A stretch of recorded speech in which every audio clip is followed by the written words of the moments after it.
Good day, everybody, and welcome to another edition of the Military and Foreign Affairs Network. I am your host, the voice of reason. Today, we are looking at the Fort Knox Army Base. Now, this brings back some memories for me, and I want to talk about a couple of things during this episode. One of which will have to do with what's happening right now between the Russians and Ukraine. But first, the Fort Knox military installation. This is where I went to both basic training and armored school. This is where I trained for about 16 weeks. They did what they called one-station training, meaning you had your basic training and your armored training all at one site. This is where I learned how to operate an M1 Abrams. At the time, they were standard M1s with 105 millimeter guns. And I finally got on an actual M1A1 when I arrived at my permanent party, my permanent duty station, which was Fort Hood, Texas. But Fort Knox, Kentucky. So what I want to talk about first is really only known by individuals who attended the basic armored school in Fort Knox, Kentucky. And if you had the opportunity to be at Fort Knox during the 80s, maybe the very early 90s, you would know what I'm talking about. And then this will kind of transition to the other element of the conversation, kind of centered on this Cold War period of time.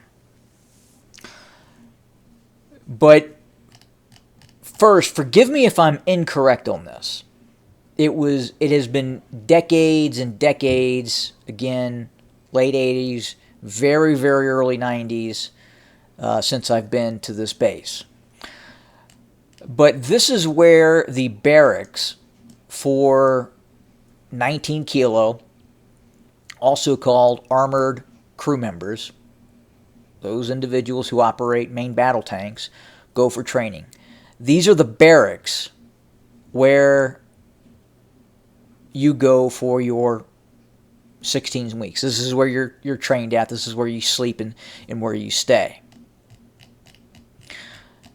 If these are not the barracks, these barracks look very much the same as where I initially was in Fort Knox, Kentucky.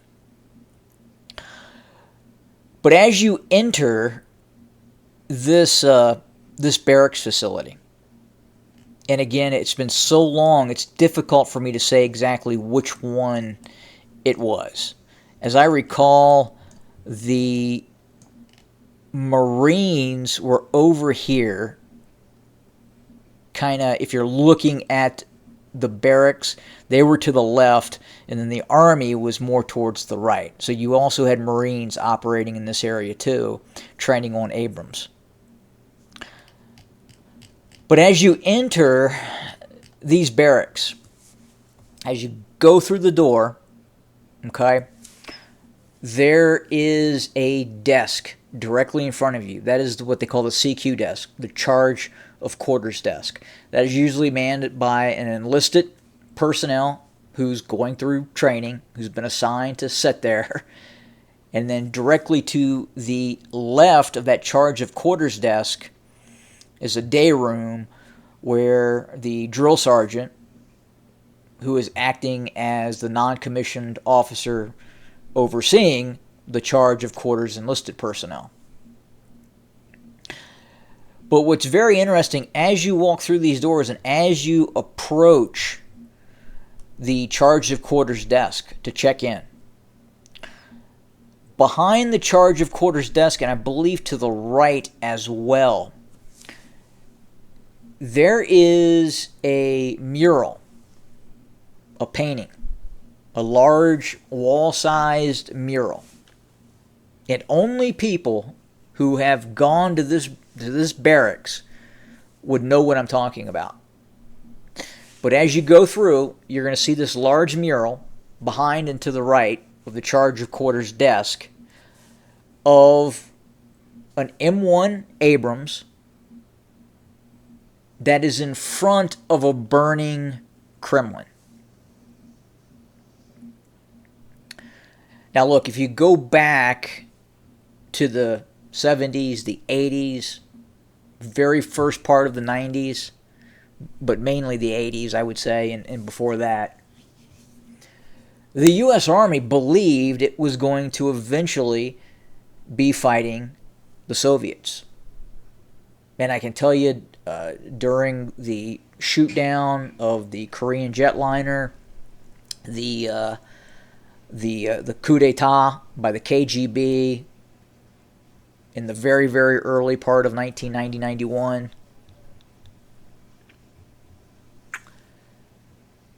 we believed, especially after the coup, albeit it lasted hours, but during that period of time, as it happened, we were like, wow, things are going to go back, and probably more so in terms of that antagonistic relationship that existed between the Soviets and the United States. But again, that was the mindset. That was the mindset that existed with the U.S. Army at that time. And again, what I'm getting back to is that mural with those tanks and that picture of that painting of Moscow or the Kremlin burning in the U.S. Abrams tanks in front of the Kremlin. Now, I don't know how old that mural was. Obviously, it was created in the 80s, because prior to that we were using M60 main battle tanks. But that mural exists. I don't know if it exists anymore. If anyone has a picture of it, I would love to get a copy of it. Very difficult to track down. I have not been able to find it. Now, during this period of time, the collapse of the Soviet Union, the collapse of the Berlin Wall, there was a very important song that brings back a lot of memories to this day. And that is Wind of Change by the Scorpions.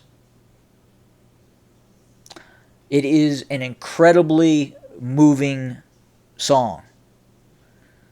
Late 80s, very first part of the 90s, Scorpion goes to Moscow. 100,000 Russians singing this song in English. In English. I followed the Moskva down to Gorky Park. I followed the Moskva down to Gorky Park. That's how it comes. That's how it sounds. It's been changed. An incredibly important artifact of history, talking about a piece of history that is incredibly important for both the United States, Western Europe, and the Russians.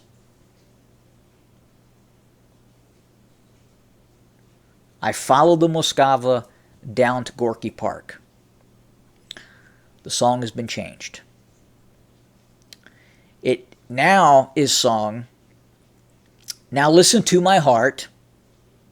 It says Ukraine, waiting for the wind to change."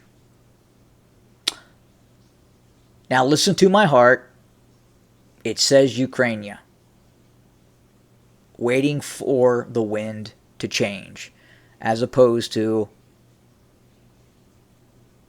I follow the Moskva down to Gorky Park. There was a reason those lyrics existed, explaining what was happening in the early 89, 1990. The collapse of the Soviet Union, the coup d'etat. Now, look, I get it if Scorpion sings the new version about Ukraine with the changed lyrics if they're singing this in Kiev.